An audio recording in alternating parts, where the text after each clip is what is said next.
ಬೆಂಗಳೂರು ನೀರು ಸರಬರಾಜು ಒಳಚರಂಡಿ ಮಂಡಳಿಯ ಪರಿಶಿಷ್ಟ ಜಾತಿ, ಪರಿಶಿಷ್ಟ ಪಂಗಡ ಗುತ್ತಿಗೆದಾರರ ಕ್ಷೇಮಾಭಿವೃದ್ಧಿ ಸಂಘದ ವತಿಯಿಂದ ಮೊದಲನೇ ವರ್ಷದ ಡಾಕ್ಟರ್ ಬಿ.ಆರ್. ಅಂಬೇಡ್ಕರ್ ರವರ 134ನೇ ಜಯಂತ್ಯೋತ್ಸವವನ್ನು ಬೆಂಗಳೂರಿನ ಹೋಟೆಲ್ ಮೌರ್ಯನಲ್ಲಿ ಆಚರಿಸಲಾಯಿತು.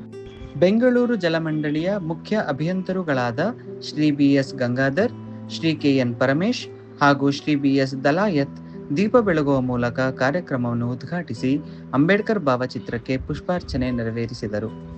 ಸಂಘದ ಪದಾಧಿಕಾರಿಗಳಾದ ಕೃಷ್ಣಪ್ಪ, ಸಿದ್ದಯ್ಯ, ವೆಂಕಟಪ್ಪ, ನಾಗರಾಜ್, ಮೂರ್ತಿ, ಕೆ. ಪೆದ್ದಣ್ಣ, ಶಿವಪ್ಪ, ದೊಡ್ಡಣ್ಣ, ರವಿಕುಮಾರ್, ವೆಂಕಟೇಶ್, ಹುಲಗಪ್ಪ ಹಾಗೂ ಕಾರ್ಯಕಾರಿ ಸಮಿತಿ ಸದಸ್ಯರಾದ ಶ್ರೀನಿವಾಸ್ ನಾರಾಯಣ್, ಮಂಜುನಾಥ್, ತಿಮ್ಮರಾಜು, ರಾಜು ಪೆರುಮಾಳ್, ರಾಜೇಶ್, ಶ್ರೀನಿವಾಸ್, ಮೋಹನ್ ಕುಮಾರ್ ಎಸ್ಕೆ ಇವರ ನೇತೃತ್ವದಲ್ಲಿ ಹಾಗೂ ಸಂಘದ ಎಲ್ಲಾ ಸದಸ್ಯರ ಬೆಂಬಲದೊಂದಿಗೆ ಕಾರ್ಯಕ್ರಮ ಆಯೋಜಿಸಿ ಸಂಪೂರ್ಣ ಯಶಸ್ವಿಗೊಳಿಸಿದರು. ಕಾರ್ಯಕ್ರಮದಲ್ಲಿ ಮುಖ್ಯ ಅತಿಥಿಗಳು ಸೇರಿದಂತೆ ಎಲ್ಲರಿಗೂ ಸನ್ಮಾನಿಸಿ ಗೌರವಿಸಲಾಯಿತು. ಇದೇ ಸಂದರ್ಭದಲ್ಲಿ ಸಂಘದ ಖಜಾಂಚಿ ಕೆ. ಪೆದ್ದಣ್ಣರವರು ಮಾಧ್ಯಮದೊಂದಿಗೆ ಮಾತನಾಡಿ, ಬೆಂಗಳೂರು ಜಲಮಂಡಳಿಯ ಅಧ್ಯಕ್ಷರು ಮತ್ತು ಮುಖ್ಯ ಅಭಿಯಂತರರು ಹಾಗೂ ಇನ್ನೂ ಕೆಲವು ಮುಖ್ಯಸ್ಥರು ಕಾರಣಾಂತರಗಳಿಂದ ಸಭೆಯಲ್ಲಿ ಪಾಲ್ಗೊಳ್ಳಲಾಗಲಿಲ್ಲ. ಎಲ್ಲ ಮುಖ್ಯಸ್ಥರು ಭಾಗವಹಿಸಿದ್ದರೆ ಇನ್ನೂ ದೊಡ್ಡ ಯಶಸ್ಸಿಗೆ ಕಾರ್ಯಕ್ರಮವು ಕಾರಣವಾಗುತ್ತಿತ್ತು ಎಂದು ಹೇಳಿಕೊಂಡರು.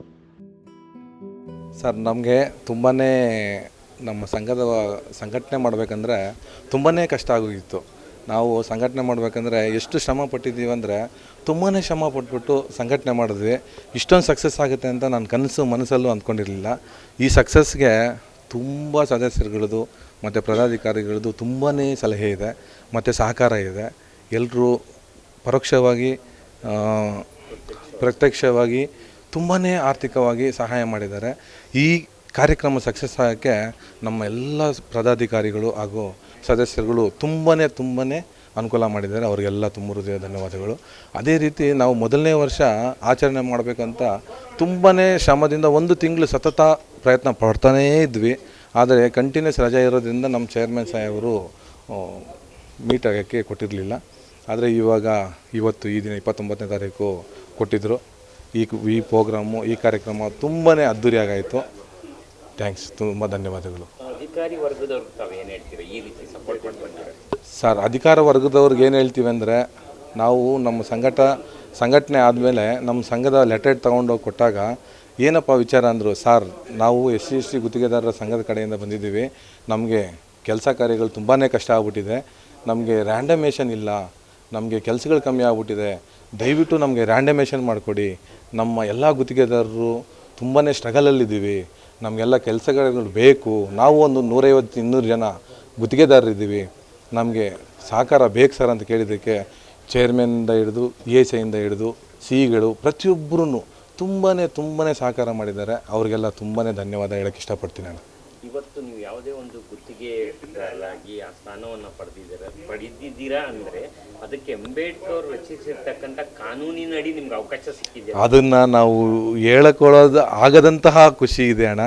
ಅಂಬೇಡ್ಕರ್ ಸಾಹೇಬ್ರ ಹೆಸರು ಹೇಳ್ಕೊಂಡು ನಾವು ಜೀವನ ಮಾಡ್ತಾಯಿದ್ದೀವಿ ಅನ್ನೋದಕ್ಕೆ ಬೇರೆ ಮಾತು ಇದೊಂದೇ ಸಾಕಲ್ವಣ್ಣ. ಎಲ್ಲರ ಮುಂದೆ ನೋಡ್ತಾ ಇದ್ದೀರಾ ಹೆಂಗಿದೆ ಅಂದರೆ ನಮ್ಮ ಪ್ರೋಗ್ರಾಮು. ಅಂಬೇಡ್ಕರ್ ಸಾಹೇಬ್ರ ಹೆಸರು ಹೇಳಿದ ತಕ್ಷಣ ಪ್ರೋಗ್ರಾಮ್ 100% ಸಕ್ಸಸ್ಫುಲ್ ಆಗಿತ್ತು. ಅದೇ ಫುಲ್ ಹೆಮ್ಮೆ ಅಣ್ಣ ನಮಗೆ. ಹಾಗೆ ಪ್ರತಿಯೊಬ್ಬರು ಕೂಡ ಅಂಬೇಡ್ಕರ್ ಅವ್ರನ್ನ ಆರಾಧನೆ ಮಾಡೋದು ಹೆಚ್ಚಿಗಿಂತ ಅವರ ಆದರ್ಶಗಳನ್ನು ಪಾಲಿಸಬೇಕು ಅಂತ ಒಂದು ಮಾತು, ಏನು ಹೇಳ್ತೀರಾ?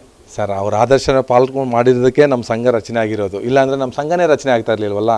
ಅವರ ಪಾಲನೆ, ಅವರ ಆಲನೆ, ಅವರ ಏನಂತಾರೆ ಆದರ್ಶಗಳು ಅಂದಿದ್ದಕ್ಕೆ ನಮಗೆ ಈ ಥರ ಬೆನಿಫಿಟ್ಸ್ಗಳು ಪ್ರತಿಯೊಂದು ಆಗಿರಲಿ ಬೆನಿಫಿಟ್ಸ್ಗಳು ಸಿಗಬೇಕಂದ್ರೆ ಕಾರಣ ನಮ್ಮ ಅಂಬೇಡ್ಕರ್ ಸಾಹೇಬ್ರು. ಕೃತಜ್ಞತೆಗಳು. ಅವರ ಆಶೀರ್ವಾದದಿಂದನೇ ನಮ್ಮ ಸಂಘ ಬೆಳೀತದೆ. ಜೈ ಭೀಮ್, ಜೈ ಅಂಬೇಡ್ಕರ್. ಸೊ ಅವ್ರಿಗೆಲ್ಲ ನಾನು ಫಸ್ಟ್ ಆಫ್ ಆಲ್ ಶುಭಾಶಯಗಳು ಹೇಳ್ತೀವಿ. ಈ ಸಂಘಟನೆ ಉದ್ದೇಶ ಒಳ್ಳೆಯದಾಗಿರಲಿ, ಅವರಲ್ಲಿ ಕಷ್ಟ ಸುಖಗಳನ್ನ ಶೇರ್ ಮಾಡಿಕೊಂಡು ಯುನಿಟಿ ಇದ್ದರೆ ಆಲ್ಮೋಸ್ಟ್ ಅಲ್ಲಿ ಎಲ್ಲವೂ ಸಕ್ಸಸ್ ಆಗಿ ಬರ್ತದೆ. ಈ ಅಂಬೇಡ್ಕರ್ ಜಯಂತಿ ಆಚರಿಸೋ ಮೂಲಕ ಎಲ್ಲರಿಗೂ ಒಳ್ಳೆಯದಾಗಲಿ ಅಂತ ಬಯಸ್ತೀನಿ. ಆ ವ್ಯಕ್ತಿತ್ವನ ನಾವು ಫಾಲೋ ಮಾಡಬೇಕು, ಅಳವಡಿಸ್ಕೋಬೇಕು. ಅವ್ರು ಏನು ಮಾರ್ಗದರ್ಶನಗಳು ಹಾಕ್ಕೊಟ್ಟಿದ್ದಾರೆ ಅದು ನಾವು ಕಿಂಚಿತ್ತಾದರೂ ಅನುಭವಿಸಿ ಅವ್ರಿಗೆ ಸಂಪೂರ್ಣವಾಗಿ ನಾವು ಏನಂದರೆ ಒಳ್ಳೆಯದಾಗಲಿ ಅಂತ ಬಯಸ್ತೀವಲ್ಲ, ಅದನ್ನೇ ಅಂತ ನಾವು ಬಯಸ್ತೀವಿ ಅಷ್ಟೇ. ಅದೇ ಮುಖ್ಯ. ಹೌದೌದು. ಅಂಬೇಡ್ಕರ್ ಆರಾಧನೆ ಮಾಡೋದು ದೊಡ್ಡದಲ್ಲ, ಎಲ್ಲರೂ ಮಾಡ್ತಾ ಇರ್ತಾರೆ. ಅವರ ಆದರ್ಶಗಳನ್ನ ಜೀವನದಲ್ಲಿ ಅಳವಡಿಸ್ಕೋಬೇಕು. ಅವ್ರು ಹೇಗೆ ದಾರಿದೀಪ ಆದರು, ಇಷ್ಟು ಜನಕ್ಕೆ ದೇವರಾದರು, ಈಸ್ ರಿಯಲ್ ಗಾಡ್ ಅನ್ನೋ ನಾನು ಹೇಳೋದು.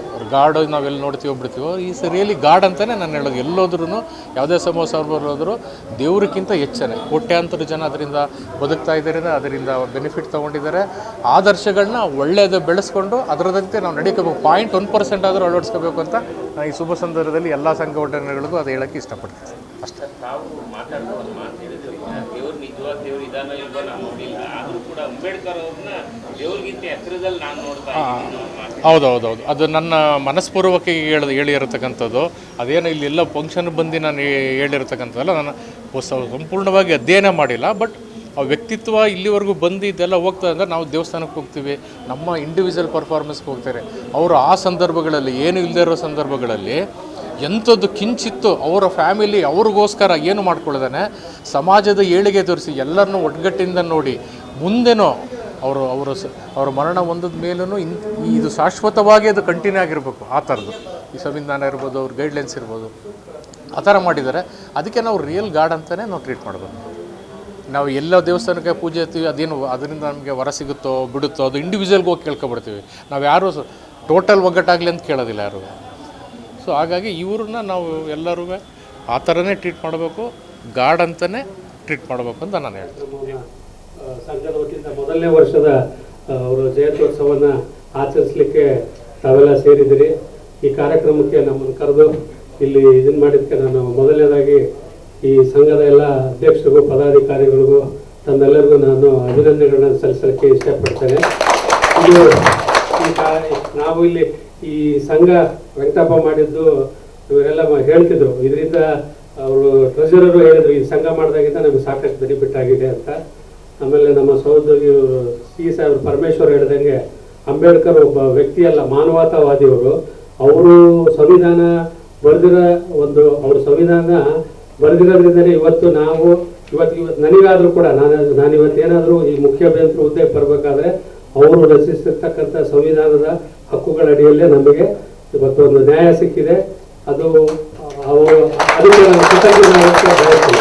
ಯಾಕಂದರೆ ಸಂವಿಧಾನದಲ್ಲಿ ಎಲ್ಲ ವರ್ಗದವ್ರಿಗೂ ಎಲ್ಲ ಜಾತಿಯವರು ಬರೀ ಅವರು ಪರಿಶಿಷ್ಟ ಜಾತಿ ಪಂಗಡಕ್ಕೆ ಮಾತ್ರ ಮೀಸಲಾಗಿ ಸಂವಿಧಾನವನ್ನು ರಚಿಸಿಲ್ಲ. ಎಲ್ಲರ ಬಗ್ಗೆ ಇವತ್ತು ಒಬ್ಬ ಮತದಾನದ ಹಕ್ಕು ಒಬ್ಬರಿಗೆ ಮತದಾನದ ಹಕ್ಕು ಮುಂಚೆ ಯಾರಿಗೂ ಇರಲಿಲ್ಲ. ಪ್ರತಿಯೊಬ್ಬರಿಗೂ ಒಂದು ಮತದಾನದ ಹಕ್ಕು ಕೊಟ್ಟಿರೋದು ಅದೊಂದೇ ಸಾಕು. ಅವ್ರು ಮಾಡಿದ್ದು ಒಂದು ಇದೇನಂದ್ರೆ ಎಲ್ಲರಿಗೂ ಒಂದು ವೋಟಿಂಗ್ ಪವರ್ ಕೊಟ್ಟರು, ಎಲ್ಲರಿಗೂ ಸ್ವತಂತ್ರ ಕೊಟ್ಟರು. ಅವರವರು ವೈಯಕ್ತಿಕವಾಗಿ ಇದನ್ನು ಮಾಡಲಿಕ್ಕೆ ಇಡೀ ಪ್ರಪಂಚದ ವಿಶ್ವದಲ್ಲಿಯೇ ಅತ್ಯಂತ ಶ್ರೇಷ್ಠವಾದ ಸಂವಿಧಾನ ಅಂದರೆ ನಮ್ಮ ಭಾರತದ ಸಂವಿಧಾನ. ಅಂಬೇಡ್ಕರ್ ಅವ್ರನ್ನ ಬರೀ ಭಾರತದಲ್ಲೆಲ್ಲ ವಿದೇಶಗಳಲ್ಲಿ ಸಹ ಅವ್ರ ಬಗ್ಗೆ ಭಾಳ ದೊಡ್ಡ ಗೌರವ ಇದೆ. ಅವರು ಸ್ಟ್ಯಾಚ್ಯೂಸ್ ಮಾಡಿದ್ದಾರೆ. ಅವ್ರ ಹೆಸರಲ್ಲಿ ಯೂನಿವರ್ಸಿಟಿ ಇದೆ. ಅವರು ಮಾಡಿರ್ತಕ್ಕಂಥ ಅಭ್ಯಾಸ, ಅವರು ಜಗತ್ತಲ್ಲಿ ಅತಿ ಹೆಚ್ಚು ನಾಲೆಡ್ಜಬಲ್ ಪರ್ಸನ್ ಅಂತ. ಆಗಿನ ಒಂದು ಅಂಥ ವಿರೋಧದಲ್ಲಿಯೂ ಕೂಡ ಅವರು ಚುನಾವಣೆ ನಿಂತು ಗೆದ್ದು ಪಾರ್ಲಿಮೆಂಟಲ್ಲಿ ಅಷ್ಟು ವಿರೋಧದ ನಡುವೆ ಇಂಥ ಒಂದು ಒಳ್ಳೆಯ ಸಂವಿಧಾನವನ್ನು, ಅದು ಸಂವಿಧಾನ ಅಂದರೆ ಅವರು ಇಡೀ ವಿಶ್ವದ ಎಲ್ಲ ದೇಶಗಳನ್ನು ಸುತ್ತಾಡಿ ಅಲ್ಲಿ ಇರ್ತಕ್ಕಂಥ ಏನೇನು ಅಲ್ಲಿ ಜನರು ಕಷ್ಟ ಸುಖ ಇದೆ, ನಮ್ಮ ಇಂಡಿಯಾದಲ್ಲಿ ಏನಿದೆ ಅದನ್ನ ಎಲ್ಲ ಒಂದು ಫ್ರೇಮ್ ಮಾಡಿ ಅವರು ಸಂವಿಧಾನ ರಚಿಸಿದ್ದಾರೆ.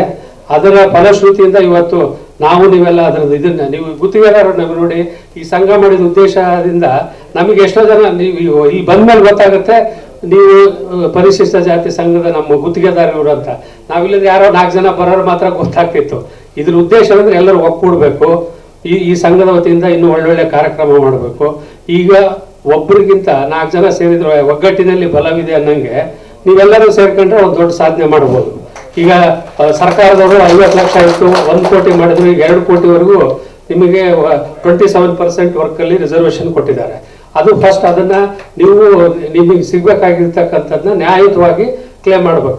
ಅದರಲ್ಲಿ ಯಾರು ಇಂಟರ್ವ್ಯೂನ್ ಆಗಂಗಿಲ್ಲ. ಸರ್ಕಾರ ಅದು ಕಾನ್ಸ್ಟಿಟ್ಯೂಷನಲ್ ಅಮೆಂಡ್ಮೆಂಟ್ ಆಗಿದೆ, ಅದರ ಪ್ರಕಾರ ರ್ಯಾಂಡಮೈಸೇಷನ್ ಮಾಡಲೇಬೇಕು. ನಿಮಗೆ ಸಿಗೋ ಒಂದು ರೈಟ್ ನೀವು ಕ್ಲೇಮ್ ಮಾಡ್ಬೇಕು, ಯಾಕಂದ್ರೆ ನಿಮ್ಮ ಹಕ್ಕು ಅದು ಯಾರೇನು ಕೊಡ್ತಕ್ಕಂಥ ಭಿಕ್ಷೆ ಅಲ್ಲ.